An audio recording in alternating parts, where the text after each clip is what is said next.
continuing along with the topic of in vitro fertilization, the media has always been fascinated with new technology, and that's included new ways to make babies. And the response and the public's perception of it has ranged from being uncritical to completely alarmist. So it kind of runs the gamut along with everything else that you may hear on the news.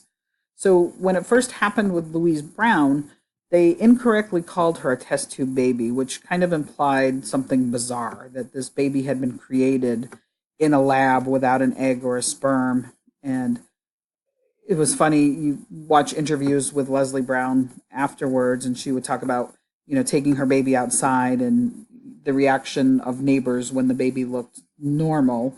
They expected to see a little monster, according to her. Newspaper and television shows, they would say things about in vitro fertilization and compare it to Aldous Huxley's Brave New World from the 1930s.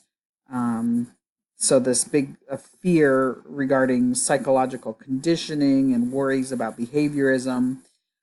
So they really didn't understand what in vitro fertilization was.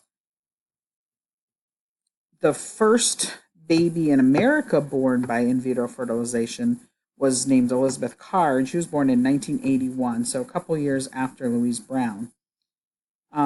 As of 2013, the Center for Disease Control and Prevention said that there are 467 clinics that had created 68,000 live born infants from 191,000 cycles of assisted reproduction technology.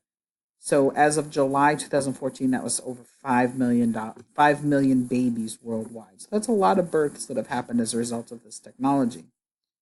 Unfortunately, for about the last 30 years, approximately 75% of the couples who pay for cycles of in vitro fertilization spend anywhere from $12,400 per cycle for several cycles and go home without a baby. So each time they try, it can be in excess of $12,000. I've had friends who've done it who've spent much more than that.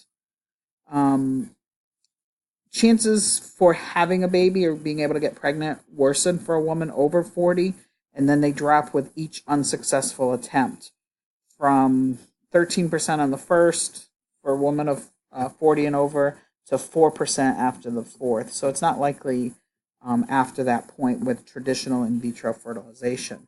After the age of 43, the chances are almost zero with traditional in vitro fertilization.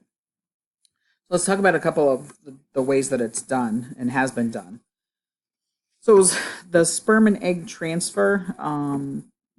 With regard to the sperm part, in 1850, there was a physician named John Marion Sims. He was in Alabama, and he artificially inseminated 55 women who were infertile with their husband's sperm. And out of those 55, he produced only one pregnancy, which was later miscarried. So his work was condemned by physicians, and they forced him to stop. But in the 1890s, in America, the critics were vilifying Dr. Robert Latow Dickinson. He was doing the same thing, and they called what he was doing adultery. So, look at just over or just under 100 years how things changed. So it took that 100 years, that century, for people to be able to accept artificial insemination of sperm. They kind of have said if Sims had paid his first sperm donor, he would have had a lot of critics. Hundreds, maybe thousands of couples in America and Europe remained infertile, blaming each of them for being barren. So they weren't buying into the technology, for lack of a better word, that was out there. But today, people accept the insemination of sperm.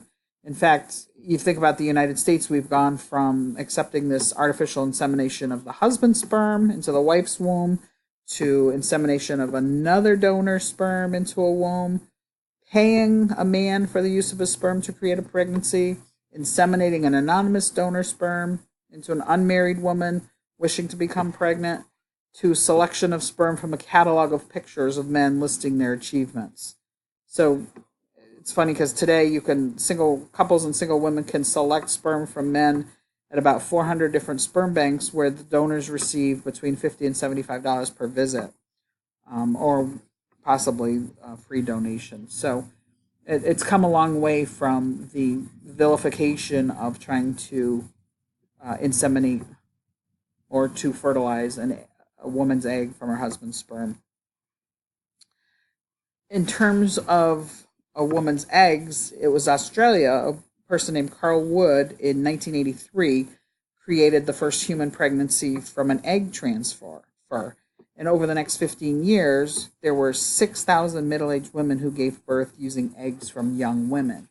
So that's where the process of using another person's egg began. So in the 1980s, scientists began using this intrafallopian transfer, which united the sperm and egg, but not in a petri dish, but inside the fallopian tube to approximate where conception occurs. The first in vitro fertilization child conceived using a younger woman's egg occurred in California in the early 1980s. But at that time, they had to remove the eggs was rather cumbersome, and they had to do it under anesthesia. It was at the end of the 1980s where there was another technological breakthrough when they were able to develop a thin needle that was guided by ultrasound and was able to retrieve the eggs by going through the vaginal wall. So this 10-minute procedure replaced what they had to do as a general surgery prior to that. Excuse me. By 1990, the doctors were doing it pretty consistently, and part of that, and since then, has been because of the assisted conception to celebrities like Celine Dion, Gina Davis, Jane Seymour, Holly Hunter, Christy Brinkley, Angelina Jolie. They all went on to have in vitro fertilization, and to, in most cases, I believe it was to deliver twins. The thing when the celebrities do it successfully, though, is they don't talk about how many failed attempts that they had, because only 8% of women at that age of 43 will have children with their own eggs, because 90% of their eggs at that point are abnormal.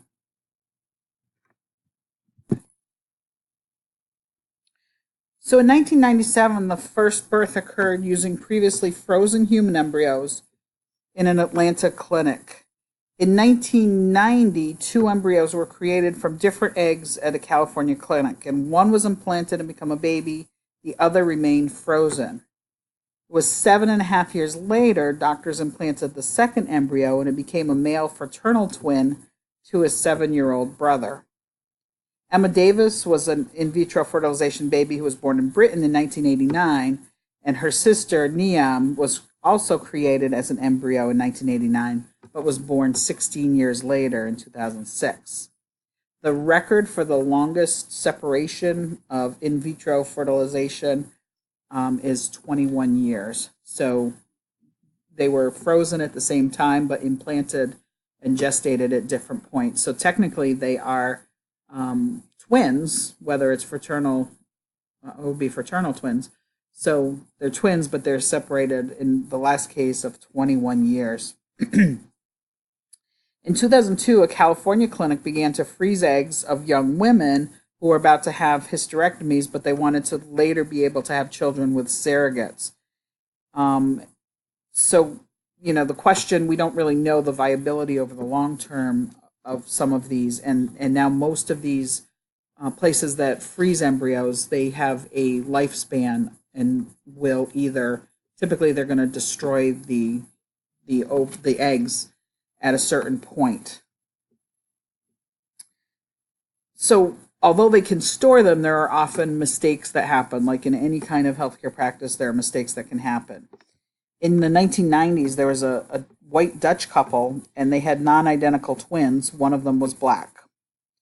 In 2002, a couple in London, a white couple, had black twins because in both cases, at some point, the scientists implanted the wrong embryos. And you really never know how many times that's happened in pregnancies that are not mixed race, so they're not easily identifiable. So lots of stories about the wrong embryo going into the wrong woman.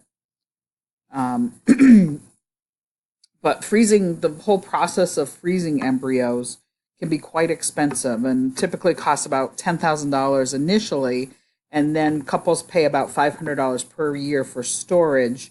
And again, it can create some ethical dilemmas because these couples, like Nadia Suleiman, don't want their embryos destroyed, but also don't want to donate them to other couples or have them used for research. So, kind of like Nadia Suleiman, they were at the point that she either needed to destroy the embryos or have them implanted because of the previous in vitro fertilization.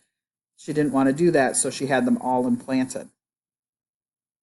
So, that brings up that ethical dilemma, and it got the right to life people involved, arguing that, who makes the decision, who has the rights? Is it the right of the parent? Is it the right of the facility?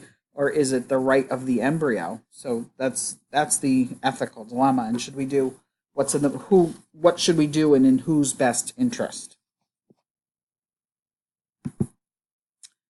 Let's see.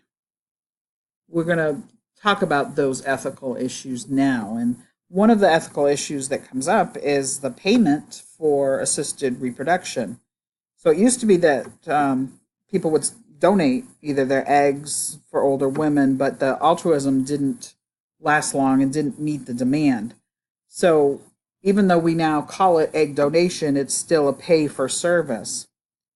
And it can be as high as, there was a clinic in 2016 in New York that paid egg donors $8,000 per cycle. So even though, again, they call it donors, it's not necessarily a donation. One of the things is it's more complicated to retrieve an egg than it is to retrieve sperm. Woman has to take drugs daily for a month or so. They have to induce this superovulation in which the eggs are aspirated, and they retrieve multiple eggs because of this superovulation. There's some risks. They say that there's increased chances of things like cancer later on in the woman's life. I know I have a friend who has been a donor for many years, and when she was going through the medication, she just felt horrible. There would be lots of swelling, there would be lots of emotional issues, as you might expect. She just felt really terrible for a month or more each time she did the process, and then the actual aspiration of the eggs could be a painful process too. There was an ad in 1999 that ran in the newspapers, and they were school newspapers that went out in Princeton and Yale, and they were looking for, it was an anonymous couple who was looking to pay $50,000 for the egg of a woman over 6 feet tall with SAT scores over 1450. So again, you're getting into the ethical issues. Are we paying for these babies? People don't really complain much when men get paid the $50 or $75 for sperm donations, but have much more of an ethical issue when it's a woman getting $8,000 per cycle for the egg retrieval, even though the process is very different. Another ethical issue is adoption, because, again, we talked about 1 out of 11 couples is infertile after a year of trying to conceive, and in vitro fertilization only works for about 20 couples out of the 100. So that can create a high demand for adoptable babies. Because of the demand, the average couple in 2015 that were seeking to adopt a baby paid private agencies $28,000. Some, in their quest for a healthy toddler, trying to select the specific age, paid as high as $100,000. Again, the ethics of baby buying here.